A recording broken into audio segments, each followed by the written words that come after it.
8টা সাড়ে 8টার সময় গাছটা দিয়ে একটা তুফান আসে আমাদের দোকানের জয়গুরু মিস্ত্রি মান্ডের সামনে বড় একটা গাছ আছে, এই গাছটা লইয়া পড়ছে টিন টুন বাইঙ্গা মানুষ টুন তো ব্যথা পাইছে অল্প, বেশি পাইছে না, অল্প করতে রক্ষা।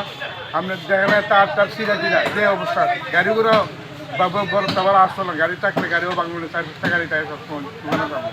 মানে কোনো কেউ আহত হয়েছে নি? না তো একটু অল্প একটু লাগবে, এমনি বেশি কোনো ব্যথা পাইছে না, অল্প একটু ব্যথা পাইছে। এটা নিচে কোনো গাড়ি টাড়ি পড়ছে না বা যাত্রী টাত্রী পড়ছে না কিছু? লাখে পাচ্ছে না হলেও প্রচুর টাকা গাড়িগুলা, তো মানুষ ক্ষতি হয়েছে না কোনো, ঠাকুরে বাঁচাইছে। আমরা 2 লক্ষ কেমন এটা গাছটা কত বছর পুরান? আর 50 বছর আগে। 50 বছর আগে না?